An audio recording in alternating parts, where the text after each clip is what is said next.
नमस्कार दोस्तों, इस वीडियो में आपका हार्दिक स्वागत है। दोस्तों, आपको पता ही है कि पिछले कुछ दिनों पहले ही दिसंबर के फर्स्ट वीक में भारतीय जनता पार्टी ने राजस्थान में, छत्तीसगढ़ में और मध्य प्रदेश में चुनाव जीता है और यूं कहें कि कांग्रेस का सूपड़ा साफ किया है। खैर, मुद्दा चुनाव का नहीं है, इसमें मैं पहले भी वीडियो बना चुका हूं। मुद्दा ये है कि भारतीय जनता पार्टी ने ये जो चुनाव जीता है, ये नरेंद्र मोदी को सामने रख के जीता है। जो विकास की गारंटी की बात करी उन्होंने, और जिस तरह भ्रष्टाचार मिटाने की बात करी, उखाड़ने की, और जो तमाम मुद्दे उन्होंने उठाए जनसभाओं के दौरान, चुनाव प्रचार के दौरान, तो उससे जो उनकी इमेज बनी, उसके कारण भारतीय जनता पार्टी को ये फतेह हासिल हुई है। और ये जो इमेज है नरेंद्र मोदी की, ये केवल भारत में ही नहीं है, केवल 4 राज्यों तक सीमित नहीं है। ये इमेज जो है वो काफ़ी हद तक सुदूर दुनिया के जो देश हैं, पूरे विश्व में लगभग उनकी इमेज वहाँ तक पहुँच रही है। अब हो सकता है कि हम भारतीय हैं तो हमारी निगाह में तस्वीर बिल्कुल डिफरेंट हो इमेज की, लेकिन कोई पड़ोसी दुश्मन यदि ये कहे कि नरेंद्र मोदी एक करिश्माई पर्सनैलिटी हैं और उन्होंने ज़बरदस्त आकर्षण है और उन्होंने अपने देश के भलाई के लिए ज़बरदस्त काम किया है, तब शायद ये मानना पड़ता है कि निश्चित तौर पर कोई शख्स इस देश में ऐसा है जो आज़ादी के इतने साल बाद वास्तव में कर्मठ है, ईमानदार है और देश को आगे ले जाने की ख्वाहिश रखता है, आगे ले जाने के लिए कृत संकल्प है। ये जाहिर होता है इससे। यदि कोई दोस्त यदि तारीफ करे, कोई ऐसा शख्स तारीफ करे जो आपको जानता हो, जो आपसे प्रभावित हो, तब तो हो सकता है ये बात कहीं ये माना जा सकता है कि ये कहीं भेदभाव है, कहीं पूर्वाग्रह से ग्रसित है ये आदमी। लेकिन कोई कट्टर दुश्मन जो हर बात पर आपसे दुश्मनी के लिए दांत पहनाए तैयार रहता है, हालांकि दुश्मनी के लिए कोई सामान उनके पास है नहीं, वो हवा में दुश्मनी कर रहे हैं, लेकिन फिर भी यदि वो वहाँ के अवाम और वहाँ के लोग यदि ये मानने लग जाएं, तो ये कहीं ना कहीं ये अंशतः ही सही ये स्वीकार किया जा सकता है कि वास्तव में मोदी एक करिश्माई पर्सनैलिटी हैं और उन्होंने अपनी धाक और छाप पूरी दुनिया में छोड़ी है। और इसी का कारण ये है कि बेशक हमारे संबंध नहीं है, मैं बात आप समझ रहे होंगे पाकिस्तान की कर रहा हूँ, बेशक हमारे पाकिस्तान से आपको पता है कि द्विपक्षीय रिश्ते नहीं हैं, किसी भी प्रकार का वार्तालाप, कोई आना जाना यहाँ नहीं है, लेकिन भारत से जो सूचनाएं वहाँ तक पहुँच रही हैं, ख़ास तौर से सोशल मीडिया के जरिए, क्योंकि पाकिस्तान का जो मुख्य मीडिया है वो भारत की प्रगति की, भारत की विकास की जो तस्वीर है वो वहाँ की आवाम को नहीं दिखाता, क्योंकि वहाँ का मीडिया पूरी तरह सेना के नियंत्रण में आप समझ लीजिए, या जो भी वहाँ अभी कार्यवाहक सरकार है उसके नियंत्रण में वहाँ रहता है। तो वो उस तरह से चीज़ों को प्रस्तुत नहीं करता, वो सिर्फ नेगेटिव चीज़ों को दिखाता है। नेगेटिव चीज़ों को दिखाने में मैं आपको एक छोटा सा उदाहरण बता देता हूँ कि जब धारा 370 पर सुप्रीम कोर्ट ने मोहर लगा दी कि केंद्र सरकार ने यह बिल्कुल ठीक किया है और ये सही फैसला है और धारा 370 को हटाना बिल्कुल संविधान के दायरे में और ये कानून सम्मत है, तो इस मुद्दे को लेकर पाकिस्तान की मीडिया ने काफ़ी चीख पुकार मचाई। लेकिन जब बात भारत की तरक्की की होती है, जब नरेंद्र मोदी प्रधानमंत्री की बात होती है, तब वहाँ के मीडिया को सांप सूंघ जाता है और मीडिया इस मामले को बिल्कुल दरकिनार कर देता है। लेकिन आप दोस्तों जानते हैं कि ये आईटी टेक्नोलॉजी का युग है, अब चीज़ें छुप नहीं सकती छुपाए हुए, और यहाँ से सूचनाएं जब विदेशों तक पहुँचती हैं तो निश्चित तौर पर सोशल मीडिया के जरिए यहाँ से सूचनाएं पाकिस्तान तक भी पहुँचती हैं। तो जब वो पाकिस्तान में भारत के करिश्माई चीज़ों को देखते हैं, भारत के डेवलपमेंट को देखते हैं, आप जानते ही हैं, मुझे गिनाने की ज़रूरत नहीं है कि भारत ने पिछले कुछ सालों में क्या क्या डेवलपमेंट किया है। मोटे तौर पर मैं केवल रेखांकित करने के लिए बता देता हूँ कि जैसे G20 की मीटिंग हो, वो भारत ने की अध्यक्षता में हुई है। इसके अलावा चंद्रयान का सफल प्रक्षेपण हो, या आदित्य L1 का सफल प्रक्षेपण हो, या और इस तरह की जो दूसरी चीज़ें आपको बताइए। पिछले दिनों भारत ने तेजस बनाया है, जो भारत का स्वदेशी युद्धक विमान है। अब तक हम ऐसे विमान विदेशों से आयातित करते रहें और अब हो सकता है कि शायद उसकी ज़रूरत नहीं पड़े और भारत शायद खुद भी निर्यात करे। तो इस ये जो तमाम मुद्दे जो मैं आपको बता रहा हूँ, वो मैं बता इसलिए रहा हूँ कि इनकी समय समय पर चर्चाएं, जब जब ये कार्यक्रम देश में, ये उपलब्धियां देश में हासिल हुई हैं, तब तब पाकिस्तान के सोशल मीडिया में इनकी चर्चाएं हुई हैं लगातार, और मैंने शायद कई वीडियो के माध्यम से आप तक ये जानकारी पहुंचाने का प्रयास भी किया है कि भारत में कोई भी डेवलपमेंट जब होता है तो उसमें पाकिस्तान का क्या रिएक्शन होता है। मैंने धारा 370 हटाने पर भी एक वीडियो बनाया है, वो शायद आप सब लोगों ने देखा और आपने काफ़ी पसंद किया है उसको, कि किस तरह से पाकिस्तान का वहाँ पर क्या रिएक्शन है धारा 370 हटाने के लिए। और हमने जो हटाया है यहाँ पर धारा 370, उसमें मैंने ये भी बताया था कि कश्मीर की हालत क्या है, दोनों तरफ के कश्मीर का मैंने पहले कई वीडियो में जिक्र किया है, और तुलनात्मक ये बताया कि पाकिस्तान के अवाम अपने कश्मीर के बारे में, जो पाक ऑक्युपाई कश्मीर है और जो भारत वाला कश्मीर है, उनके बारे में वो क्या राय रखती है कि कितना डेवलपमेंट है वहाँ। आप जानते ही हैं कि पाकिस्तान में बेरोजगारी की हालत है, पाकिस्तान कर्ज से पूरी तरह गले तक आ गया है और अब नाक तक आने की तैयारी हो रही है। आए दिन आतंकवाद की चपेट में पाकिस्तान रहता है, लॉ एंड ऑर्डर सर्वाधिक खराब है वहाँ पर, एक नए पैसे का भी कोई निवेश नहीं करना चाहता वहाँ पर। और कल की घटना बता दूँ आपको, कल वहाँ जो तहरीके तालिबान पाकिस्तान TTP नाम का जो आतंकी संगठन है, जो इन्होंने खुद नहीं पाल पोस के तैयार किए सारे संगठन, जो विदेशों से जो डॉलर मिले थे यूरोप से और अमेरिका से, उनको एक हापी के डकार गए और वो अब इनकी जान पे बनाए। तो उन्होंने कल वहाँ पर इनके आर्मी कैंप में हमला कर दिया और एक बारूद से भरी लदी हुई गाड़ी उनकी बिल्डिंग से टकरा दी, और उसमें करीब 20-25 आर्मी के ऑफिसर्स और जवान, पाकिस्तान आर्मी के ऑफिसर्स और जवान मारे गए।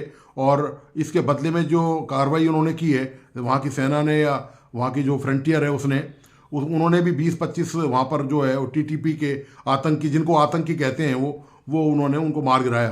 खैर ये इशू नहीं है, इशू ये है कि अब ये जो चर्चाएं हैं भारत के डेवलपमेंट की, और जो चुनाव में जिस तरह से भारतीय जनता पार्टी ने नरेंद्र मोदी के नेतृत्व में जो सफलता हासिल की है, उसकी गूंज अब पाकिस्तान में है, सुनाई दे रही है। तो ये पाकिस्तान के अवाम इस बारे में क्या सोचती समझती है कि, और नरेंद्र मोदी को किस रूप में देखते हैं। मैंने पहले एक वीडियो देखा था तो वो तो ये कहते हैं कि नरेंद्र मोदी को आप हमारे यहाँ भेज दीजिए, मतलब वो इतने तंग हैं, परेशान हैं। आप पता है वहाँ पेट्रोल की कीमत 300 रुपये है, बिजली का बिल की जो रेट है वहाँ पर 70 रुपये प्रति यूनिट है। अपने यहाँ कोई 5-7-8 रुपये होगी भारत में, वह 70 रुपये है। आटा यहाँ पर बाजार में ओपन मार्केट में, मैं उनकी बात नहीं कर रहा जो राशन की दुकान पर फ्री मिलता है, यहाँ पर 30 रुपये से 40 रुपये किलो मिल जाता है, वहाँ 150-200 रुपये किलो आटा है। तो अब जब आवाम की हालत ये होगी, और जिस तरह की सूचनाएं यहाँ से भारत से जा रही हैं सोशल मीडिया के माध्यम से, और भारत के जो यूट्यूबर्स के माध्यम से या भारत के मीडिया के माध्यम से यहाँ जो सूचना जा रही हैं, तो निश्चित तौर पर वहाँ के आवाम का आश्चर्यचकित होना या हैरत में पड़ना वो वाजिब है। और इसके लिए वहाँ की आवाम, वहाँ की सरकार को जिम्मेदार, जो आज पाकिस्तान की हालत है, जब वो भारत से नरेंद्र मोदी की तुलना करते हैं और केंद्र सरकार की जब तुलना करते हैं अपनी सरकार से, तो आवाम वहाँ की जो है वो कोसने में कोई कसर बाकी नहीं रखती। तो दोस्तों आप देखिए कि उनके कितने त्रस्त हैं, और वो नरेंद्र मोदी को लेकर क्या क्या प्रतिक्रियाएं दे रहे हैं, वो क्या कहते हैं, उनकी क्या सोच है, उनकी क्या विचार है, ये तमाम मुद्दा मैंने इस वीडियो में समेटने का प्रयास किया है। और मुझे उम्मीद है कि आपको ये वीडियो ज़रूर पसंद आएगा। प्लीज़ इस वीडियो को आप आखिर तक देखें, और इस यूट्यूब चैनल को लाइक सब्सक्राइब करना और प्लीज़ बेल आइकन दबाना नहीं भूलें। तो आइए आपको लिए चलता हूँ अपने साथ पाकिस्तान। धन्यवाद, नमस्कार। चाह रहा हूँ, देखें वो बात फिर वहीं आ जाती है, वो है हिंदू। अभी हम किसी की बात करेंगे, कोई कहेंगे यार उसकी कितनी फेवर कर रहे हैं। वो एक मुत्तहिद कौम है। इमरान खान भी कहता था कि ये लोग, इनकी पॉलिसी अच्छी है, खारजा पॉलिसी जो है अच्छी है, जिसके ऊपर उसको पता नहीं क्या क्या कहा जाता था। मैं कह दूंगा, लोग कहेंगे लो जी ये भी कोई इंडिया का एजेंट है जो इंडिया की तारीफ कर। फैक्ट्स पे बात करेंगे तो कोई कुछ नहीं कहेगा। देखिए बात तो यही है ना कि जब हम आज़ाद इकट्ठे हुए हैं, हम अभी तक मसलक बंदी से, फिरका बंदी से, पार्टी से बाहर नहीं निकले। हमने चांद पे कहाँ जाना है, हम तो यहाँ से खड़े हो गए चांद देख सकते हैं। उनका एक प्लान फ्लॉप हुआ, एक कामयाब हो गया। फ्लॉप हुआ, हम बहुत हंसे, लो जी ये हिंदू करने लगे थे। हमने तो तसव्वुर भी नहीं किया, हमने उस चांद गाड़ी की एक सीट भी नहीं बनाई है। तो देखें कंपैरिजन उस चीज़ का होता है। अब ज़मीन और आसमान को आप मैयर करें तो समझ नहीं आती, इस ज़मीन को और उस पार की ज़मीन को मैयर करें तो समझ आती है यार ये दिख रहा है, वो कहाँ है हम कहाँ हैं। तो आप फ़र्क तो जाहिर है फ़र्क ही है ना, दोनों एक घर के बेटे हैं, ठीक है। वो एक आगे निकल गया, एक पीछे निकल गया। क्यों निकल गया? उन्होंने फोकस किया अपनी आवाम के ऊपर। उन्होंने ये नहीं कहा मैं अपना बंगला बना लूँ, मैं अपने सराय बना लूँ, मैं अपनी ज़मीनें बाहर बना लूँ।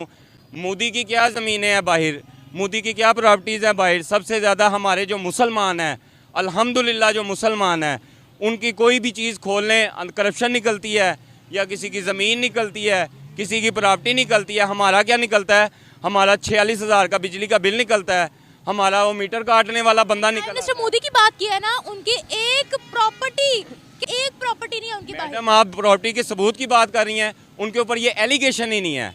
आप भी मीडिया से ताल्लुक़ रखते हैं, आप मुझे बताएं, आपने कभी मोदी का कोई एलिगेशन सुना है? मैं मोदी की फेवर नहीं कर रहा भाइयों, कोई भी बुरा ना मनाइएगा, ना मैं मोदी को जानता हूँ ना मैं उसकी फेवर में हूँ। सच बात कर रहे हैं। जी बिल्कुल, मैं ये कहना चाह रहा हूँ, बात एक चीज़ का तायुन ही नहीं है, सबूत तो उसके होते हैं। एम्बेसी की बिल्डिंग बेच दी है हमने। ये वाहिद मुल्क है जहाँ सबसे पहले जजेस कहते हैं ये नाअहल है, ये करप्शन है, और उसको ही प्रोटोकॉल देने के लिए एयरपोर्ट पे बायोमेट्रिक जाती है। तो अब आप मुझे बताएं, आप ये किस चीज़ का कंपैरिजन करेंगी मोदी से और इससे? हमारा तो लेवल ही नहीं है किसी मामले में उनके साथ। प्राइम मिनिस्टर मोदी वहाँ गए थे ना, उन्होंने उनको हार पहनाया, रेड कारपेट बिछाया, ढोल धमाका हुआ, प्रिंस खुद उनको रिसीव करने आया।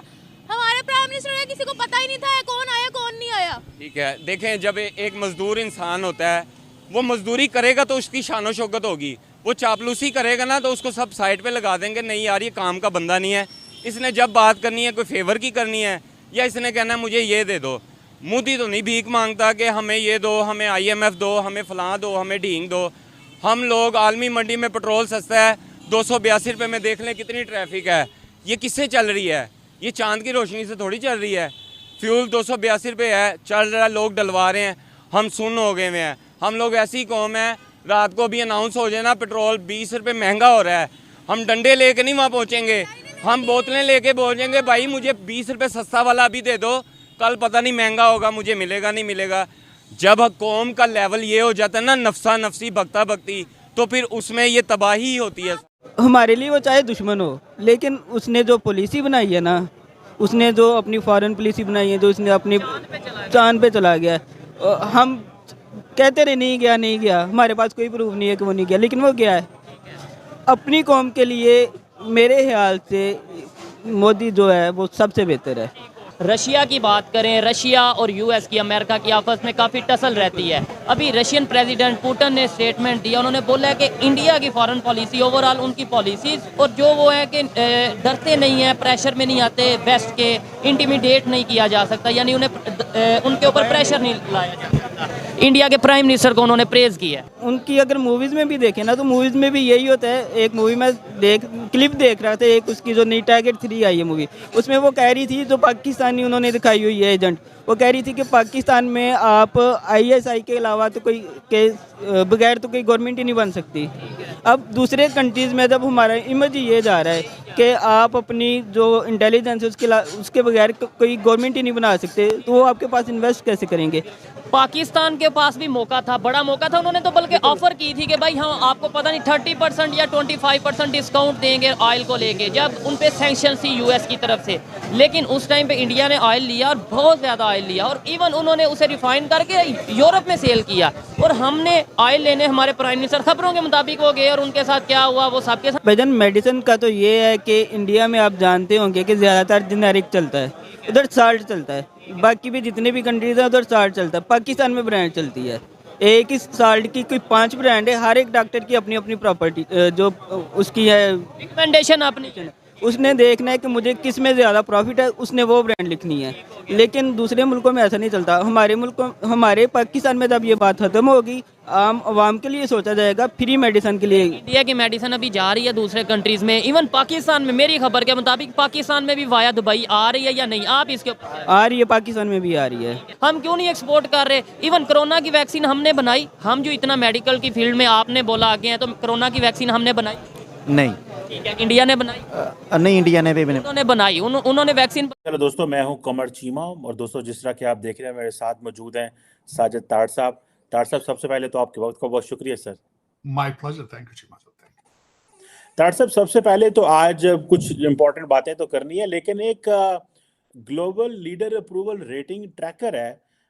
ये बेसिकली कहा जाता है कि 29 नवंबर और 5 दिसंबर के बीच में 2023 में ये दुनिया के जितने भी लीडर्स हैं उनका डाटा इकट्ठा करते हैं, और इसमें उन्होंने कहा है कि जो नरेंद्र मोदी है उनकी अप्रूवल रेटिंग सबसे ज़्यादा है, 76%।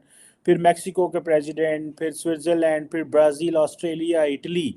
तार साहब, ये आए रोज नरेंद्र मोदी साहब की जो अप्रूवल रेटिंग है ये ग्लोबली आती है, कई लोग कहते हैं सही है, कई लोग कहते हैं गलत है। इस हवाले से तो हमने कमेंट करना है।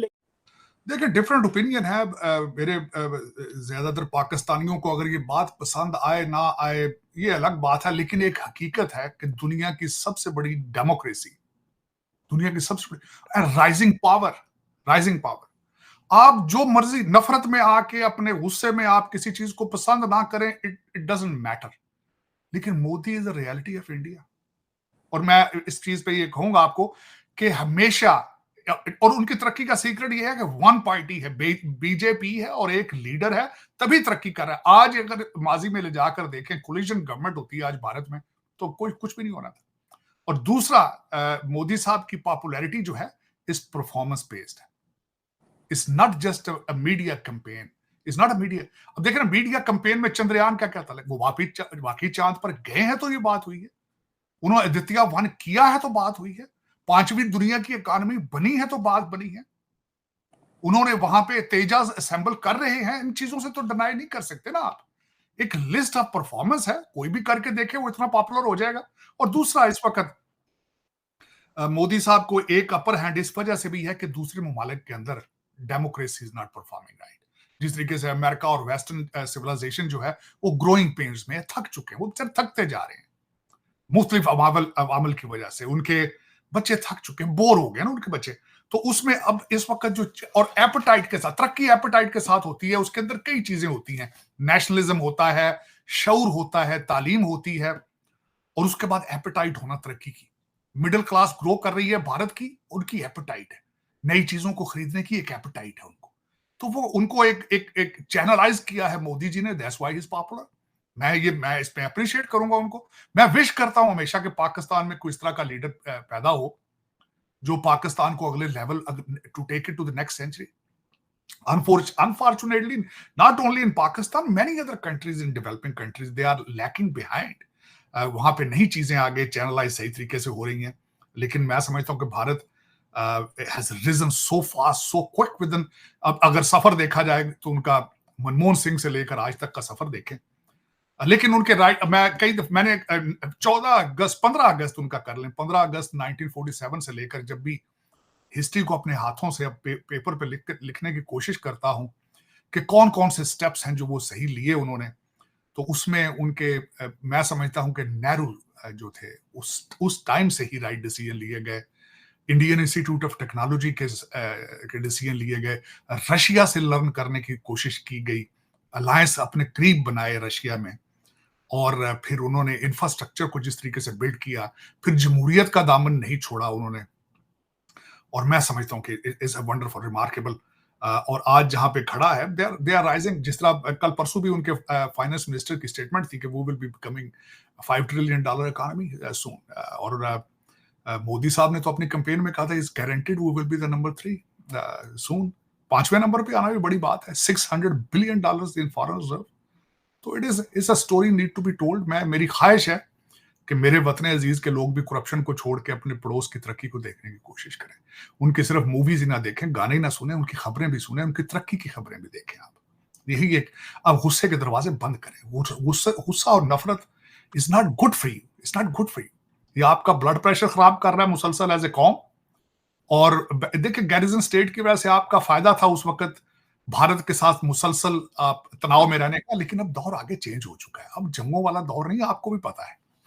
अब आगे जियो इकोनॉमिक्स का दौर है, जियो पोलिटिकल का दौर है इस वक्त, और इससे लर्न करने की कोशिश करें। आप लर्न कर नहीं रहे, अभी भी आप लर्निंग मोड में नहीं है। जो भी 4-5 आपके फ्रंट के ऊपर जो फ्रंट रनर चल रहे हैं, जिनको सो कॉल्ड हाइब्रिड सिस्टम का हिस्सा है, किसी के मुंह से मैंने ढंग की बात अभी तक नहीं सुनी तरक्की की। मोदी साहब के इस दौर को या भारत की तरक्की को देख रहा हूं, मुझे गुप्ता डायनेस्टी, अशोका सिविलाइजेशन, मुझे सारी चीजें वो नजर आ रही हैं।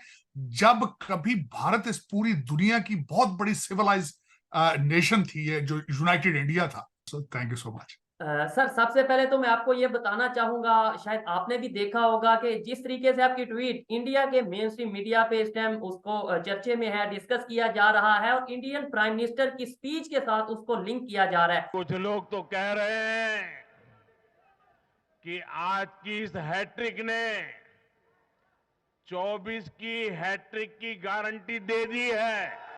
सबसे बड़ा मैं इसकी मिसाल देना चाहूंगा कि भारत की तरक्की का सबसे बड़ा सीक्रेट उनका एजुकेशन, उनकी, और दूसरा सबसे बड़ा सीक्रेट यह है कि उनकी जो मिडिल क्लास है, उनके जो यंग लोग हैं, उनके अंदर एपेटाइट है टू लर्न एंड ग्रो, जो उनकी तरक्की का सबसे बड़ा सीक्रेट है, जो उनको इस वक्त यूरोप से आगे लेके जा रहा है। क्योंकि अमेरिका और यूरोप, यहाँ के जो नौजवान हैं वो नशों पे लगे पड़े हैं, बोर हो चुके हैं, और एक बिजनेस के पढ़ाई जाती है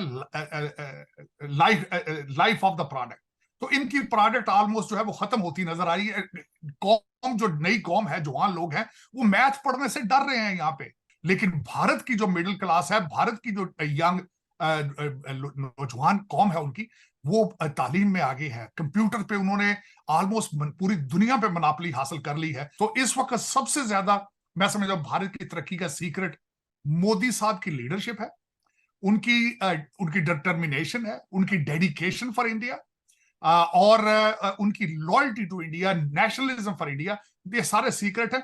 ये कनाडा का जो ट्रेंड है सबसे ज्यादा जाने का सिर्फ भारतीय पंजाब के अंदर है, और ज्यादातर हमारी सिख बरादरी के अंदर है। दूसरी कौमें, इस वक्त मैं खुद आई विटनेस ये कर रहा हूं चीजें, कि वो यहां से वापस इंडिया जा रहे हैं।